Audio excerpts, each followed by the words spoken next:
Эй, добро пожаловать за стол для выполнения трюков Тейлора. Я Тейлор, и сегодня мы рассказываем об игре. No. Дизайн Стефана Доры. Извини. Sorry. Oh man, I went to dinner recently where we played Durak, and I accidentally called someone Durak, so that was embarrassing. But they gave me a wonderful deck of cards that was in Russian, which, as someone who loves standard decks and looking at standard decks, it was really cool to look at this wonderful deck of cards where the queen is A and the A is T, which, you know, Taylor's trick taking table, love T's around here. But it got me thinking, Russian games, we haven't covered one of the games in the banner above yet by Stefan Dora. And also, what we haven't done in a while is done a monthly theme for games. So I thought it'd be fun in November to do a month about choices. So I thought we would do Noivces, which is Russian for November of choices. In this game, which is, I believe, a BGG Guild, the Trick Taking Guild's Golden Award? I think it won a Golden Award. I don't know. It's been around so long. It's been in Mew and More. It's just a wonderful example of choices in games. So we're going to cover a lot of them, but this one is kind of the classic, where the hook is before you even play trick taking. You don't know what hand you're going to play. You don't know if it's an avoidance game. You don't know what trump is. You don't know what these things are, and you're actually going to be voting on what they are before you play. Again, this is a classic, but I thought it'd be wonderful to cover it. Not only, again, we haven't covered it yet, and it's in the banner, but also it is going to give a wonderful baseline for the games to come in No Voices. So let's go to the table. I don't know table in Russian, and I'll teach you how to play. So, до свидания, привет, da. The deck in Nyet is made up of 4 suits numbered 1 through 13, and there are 3 copies of ones in each of the 4 suits. Here we have the game set up for 4 players, so you're going to put the board in the middle. That's going to be used to dictate what the hand's going to be like. You're going to block any players who aren't in the game, like this green bird, pelican, I don't know what that is. And then you're going to give everyone a card dictating who they are, the tokens that match that card, and then you're going to deal out the cards. Depending on the player count, at 4 players, you deal them out equally. And then the start player is going to start off this Nyet phase. So the Nyet phase is you're slowly voting on what you don't want the hand to be, and then after that, you're going to play that hand. So the things you can vote on are like, what do you want trump to be, or how many points you want a trick to be worth. And so let's say this bird with a hat is looking at their hand and they don't have many greens, so they don't want green to be trump. So they're going to take their token, and depending on how you can play it to where it's face down, or you can play it face up. We play face up because it's not only it's like hidden trackable, so it doesn't quite matter, but also it gives you information on what kind of is in someone's hand for the partner picking later, which I'll explain in a little bit. But so they say, I don't want green to be trump, and so now it moves along to the next player. This player is looking at their hands, and they have a couple of those ones, and the ones are important in the game because depending on what is picked here, ones could be super trump, which are stronger than original trump. So that player has 2 ones. Maybe they want ones to be part of the trump because see this Nyet here? If these 4 were covered and this was the only one remaining, then there wouldn't be any super trump, but they want super trump, so they're going to go covering that there. Coming to the top player here, maybe they have a really low hand and they don't want the game to be worth a lot of points because they just have a really bad hand. They're going to block the 4 there. So now tricks can only be worth 3, 2, or 1, or 0, or -2, rather. This polar bear thinks, oh, I also have a bad hand. I'm going to cover that up. This player is like, oh, I'm a little nervous that I have such a good hand and I already blocked off what I didn't have as trump. I'm nervous that the tricks are going to be worth -2 and I'm going to have to avoid, so then maybe they're going to block that. And maybe this player over here also had a good hand and they think, well, at least make them worth something. So when there's 1 spot left, no one can place there anymore, and that is what is going to happen for the round. So tricks are going to be worth 2 in this round. So over the course of the bidding, players are slowly going to be covering things up. Let's just go through the motions here. So the top row, which I didn't explain, is going to be whoever is first player, but also whoever picks the person they want to be on a team with. So jumping forward here, I should explain the last thing. This is discard. So if this one is the one showing, they discard 1 card or 2 cards. This one's you discard 1 card, but you can't pass, or you can't discard a 1. And then this one is pass 1 card left. So let's say that this is the final vote. Obviously it looked like the bear cheated and voted a little bit too much. But so how it works now is players are going to look at the game that they're now going to play. And the game in this situation is trump is yellow and super trump are the green ones. And every trick is worth 2 points. And the person who is going to pick their partner is going to be the purple wolf. They can pick anyone they want. And then after the partner's picked, everyone is going to pass 1 card left.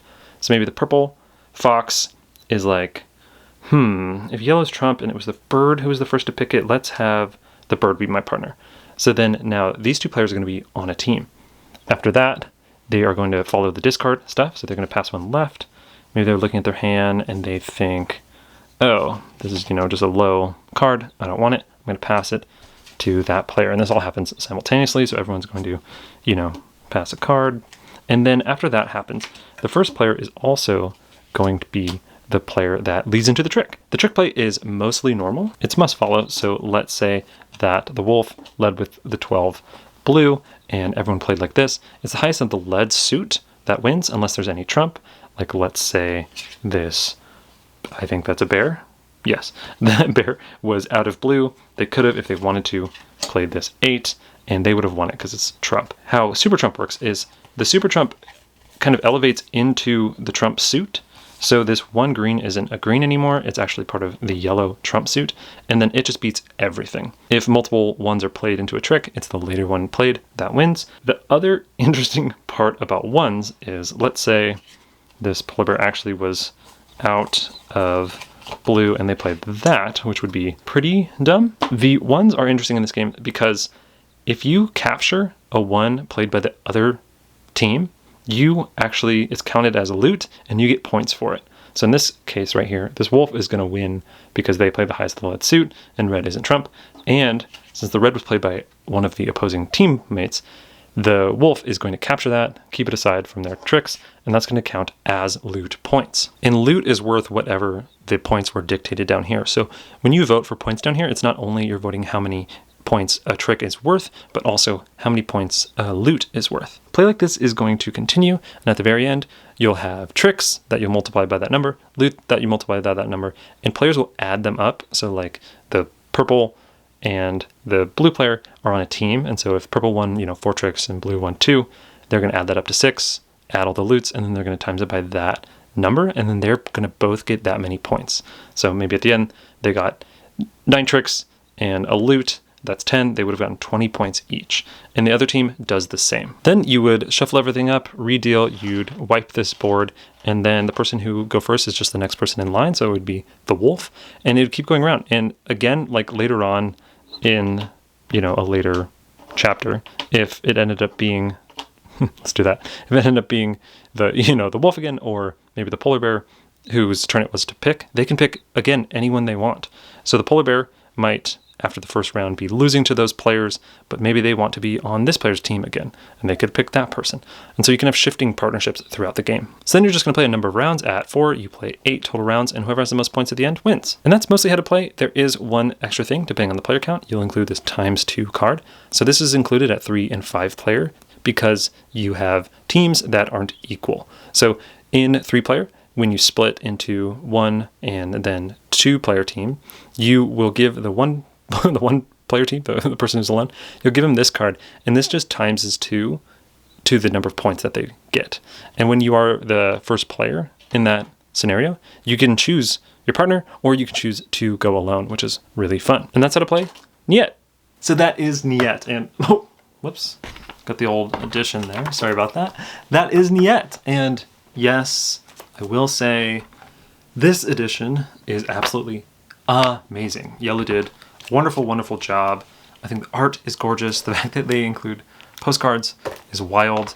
I love the size of the cards. I love the look of the cards. I know the cards are a little bit thin, for sure, but I love the shape, love the tokens, love the magnetic box.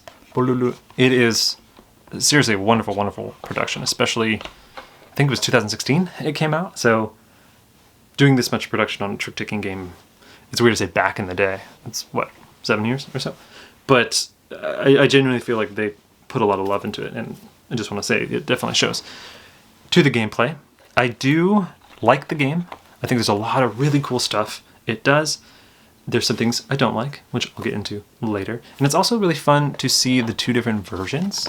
If you are a Nyet head and have played with this and compared it, it's funny how the new edition does not let you pick no trump. And also the new edition, instead of passing 2, has passing just 1. So some fun little tweaks and changes. And I do think the game is better for having trump. I think it's more interesting as you play. But overall, the really cool things this game does is super simple gameplay. So once you do that, what are we playing, that Nyet phase, you do get really into it, and you can make easier, more interesting choices in the Nyet phase because the trick-taking is so simple. It's not too wacky. I do love the fact that even though it is simple, there's that awesome hook of the ones. The ones, maybe my favorite part of this game. The ones, they can go from being the strongest card in the game to being one of the biggest liabilities in your hand. Having ones that aren't super trump is so stressful because they're not going to win the trick, obviously. And they're so bad if someone else wins the trick for you. So it's cool how you can have like these mini victories in the game when you have a 1 in your hand and your opponent takes it rather than your partner takes it rather than one of the 2 opponents. It feels like a little mini success, especially because every trick is worth points. And this is, I'm talking about like the general 1 to 4 flow of the game. I love that feeling. It's really tense. It's really, it kind of fosters that like partnership that some partnership games don't have. I rant on this a little bit. Other partnership games on the channel, is sometimes partnership games just don't feel like partnership games. And this one, where I have a weak card that is really good for my opponents, and when I can give it to my partner, because my partner played well, it feels great. It feels like we are on a team. The passing's fun. I like the passing when you can set that up to pass your partner or get your partner to pass to you. That's always really nice. I love the picking of the partner.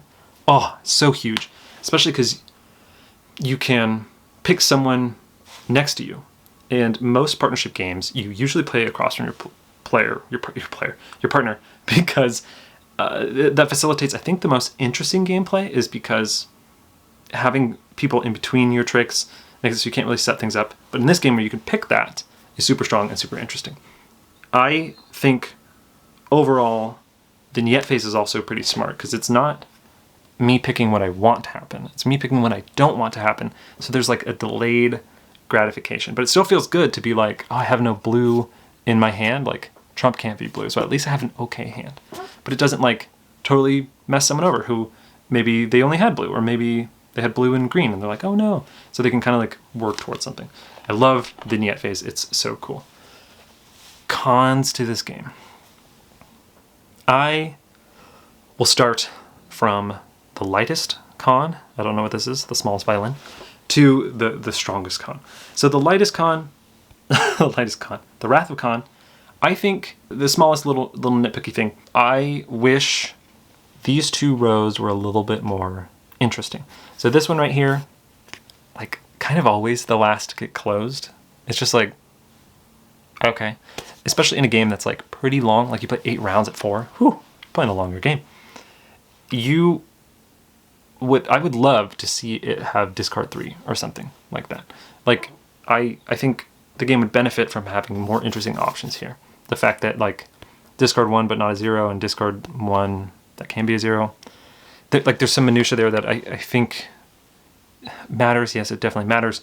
But in comparison to the other choices where it's like, oh, this is like not trump. That's huge. These choices are huge. This person is not picking first player. That's huge. So I just wish the discard row was more interesting. Speaking of rows being more interesting, I wish the points row was a little bit more interesting. When you play a game that's worth 1 point, especially when sometimes you'll be playing 2s and 3s, that feels just like, not a waste of time or like a waste of a round, but just feels like okay, whatever. And then also, this -2, pretty easy to block. When you have like one spot, and I know this is a design, this is what they wanted. So this kind of gets more into like nitpick for preference versus design philosophy and like game feel. I think it would be cool. Maybe this is a variant, but it would be cool if instead of 1, 2, 3, 4, it was 2, 3, 4, and then like, I don't know, -1 or -2, or maybe like -2, -3. Am I crazy? Is it spicy like that? I think it'd be super fun like that. Just because, yeah, I think ones, when they land, and they usually never do, are boring. Twos don't happen that often, and they're exciting, and I would like them. Again, I think they want the game to win some stuff, but I do feel like if you just have a good hand in this game, you make one vote, you're golden. I wish it was a little bit more, rough to get a very positive, high-scoring hand. It almost feels like those stock games where getting stock is just always good. Like, I play a lot of stock trick-taking games, and a lot of times they're just like, get as many stocks as you can, and I don't think that's as interesting. So I would like it to where it balanced it a little bit more. Sounding like a little bit nitpicky, for sure. I think more valid criticism, I think the game is a little bit long, especially, so 8 hands is long. It's 8 hands that you also, it's almost like 16 hands because the Nyet phase is so long.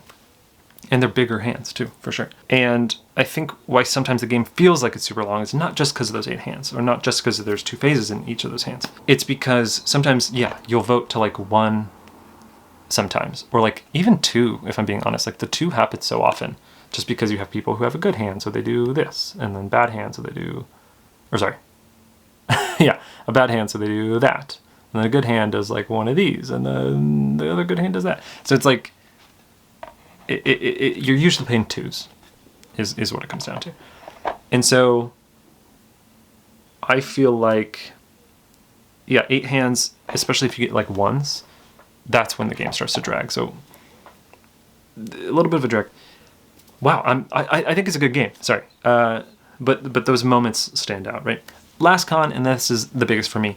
I talk about this with Doppelkopf, and one of the reasons I don't like that game, one of the many, is that in variable partnership games, you have that moment where the last hand, or even hand or 2, maybe, or 3. Another reason why this game feels long is if you're out of it, you are out of it for possibly 2 hands. It's kind of tough. But if you are out of it, you have a tough time getting back in because you are linked with another person. And this is, playing at 4 is mainly the vibe here. I think that's why maybe I like this a lot at 3, is because you can kind of finagle yourself to be the only person and get double points. That feels fun. But when you're tied to someone in the last round and you have fewer points than they do, you can't win. That's tough, right? And at 4, that happens to 2 players in the last round, always, unless I'm missing something. And I don't think that's a good design. I could understand in a lot of trick-taking games, you go into the last hand and you can't win. That happens often. There's an inherent swinginess to certain trick-taking games. The genre lends itself to that, just because you're dealing out random cards, right? Luck of the draw. But in a game where that happens every single time, ooh, oof, oof, oof, oof, and it doesn't feel good. Of course, I play with people, and I am one of those people who is just like, yeah, just having fun, just playing with the stuff. But I think there's a little bit less fun when you're playing 8 hands and you are down by so much that the 7th and 8th hand, maybe even the 6th, is like, you're not going to win, so you're just playing. It's tough. So it's actually like a really tough problem in variable partnership games like Vivaldi and Trick-Taking by Coffee, which we covered actually 2 videos ago. But it's something where I think the only game that I've really seen it do well is Frank Zoo, where even though you're on a team and you share points, there's individual moments like the Lions that let you get a point outside of that partnership relationship, and I really like that. So it's probably indicative of this type of game, partnership stuff, but does that mean I have to like it in Nyet? No, it doesn't. I think that is one of the reasons why, even though I do like this game, I think it's a hoot. I think it's tough, and I think there are better games that do voting on what tricks you're about to play that we will cover later on in the month. So, Nyet, super cool. Love the voting. Really, really enjoy the trick play. I think the fact that it's partnerships, and I think the fact that it's a little bit long and the voting board that you use is a little uninteresting. Just holds it back a little bit for me. Overall though, always down to play. Such a hoot. Love the production. And thanks so much for watching, and keep tuned because this month we're just going to cover more of these wonderful, wonderful types of games. I think it's, I don't know what my favorite grouping of trick-taking games is, but the ones that you get to choose before you play, some of my favorites. All right, catch you later. Thanks so much for watching. Bye. До свидания.